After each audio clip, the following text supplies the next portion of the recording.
I think in a collaborative effort, we got to figure out how we can come together, however that looks, but it's not always about money. It's really about communication. You know, a few years back in Chinatown, there was a group of unhoused people that came and told the city government how they would like to manage themselves in a little area, govern themselves. But you know what we did? We put it to the side because we were too nervous about it. Instead of listening how they would like to see it, they said we would be willing to govern ourselves and make sure it stays clean. I think there's something there. And I think it's been 2 years, and I think in May I also brought this forward, that Councilmember Barrera and I brought forward at least an agenda item discussing possible sanctioned encampment or tiny home villages. So I'd like to, request that we bring that back for discussion. Thank you, chiefs. As well. Yeah, we've got to get, how many questions? Famous Councilmember Barrera. I have 2 questions. Well,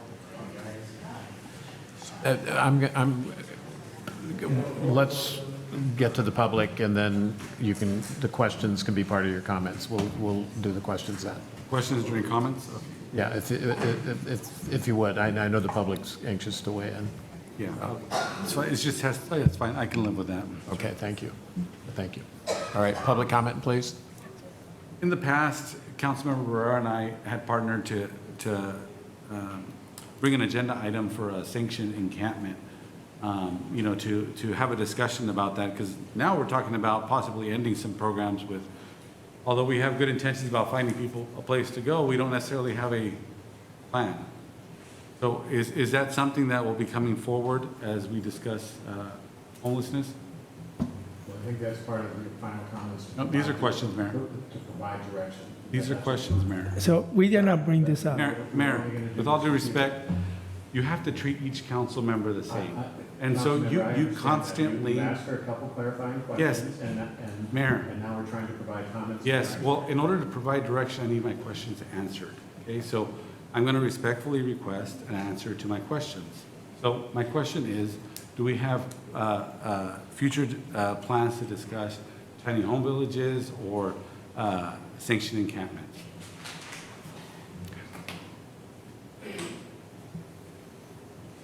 So at this point, that wasn't my intent. If you want us to bring it back, we'll bring it back. Let's provide direction to do that. So that wasn't my intent based on this report. Right, Just being clear and honest. right. Not that we wouldn't, but it wasn't our intent.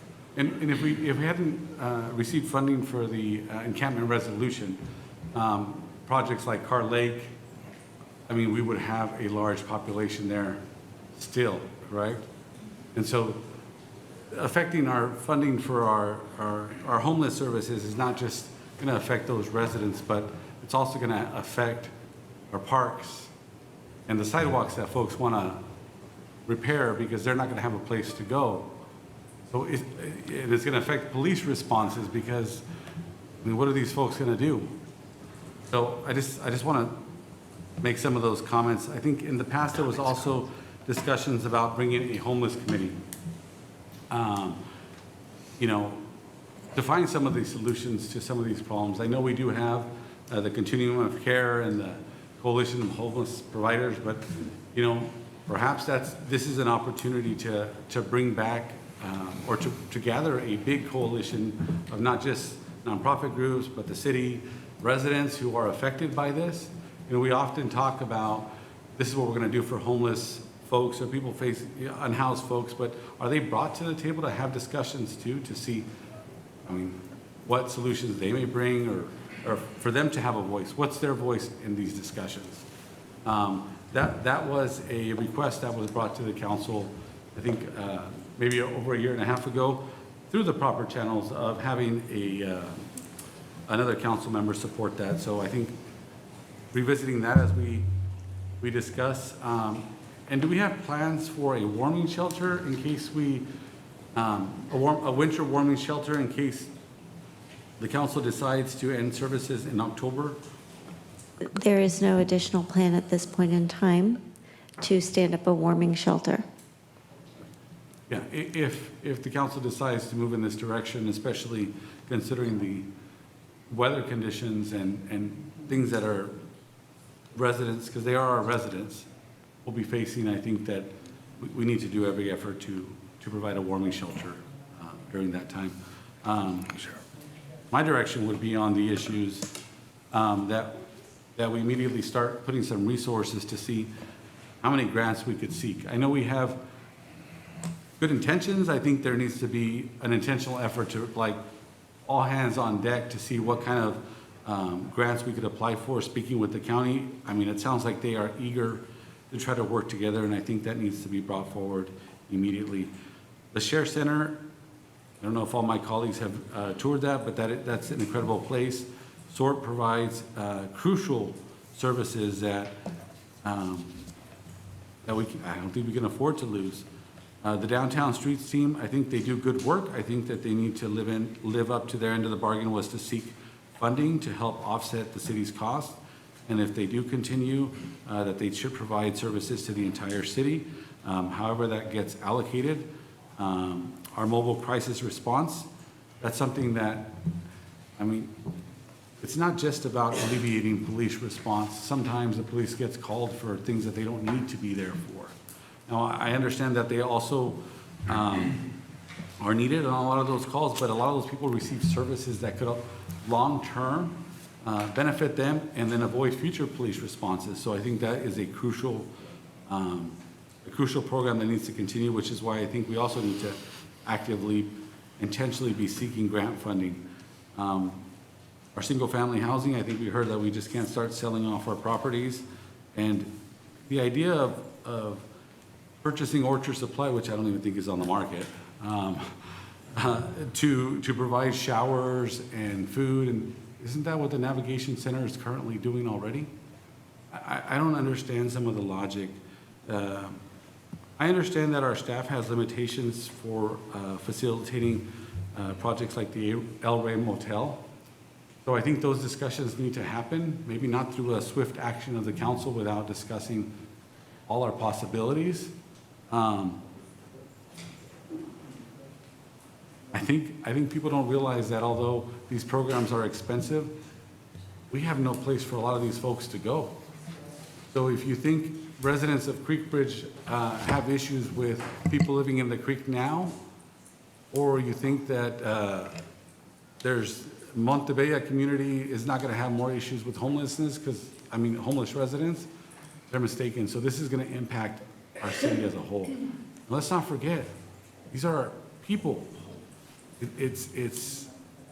We need to bring folks together, and I think there needs to be an immediate call to action before the council makes a decision that's going to impact not just the homeless population, but our entire city. Good evening again. Name is Eric Peterson. A couple funding sources that would be easy. One is repeal to repeal and use the money that would have gone into the election. There's over $1 million there that could go to this cause. Another one is stop the counterproductive sweeps and use that money.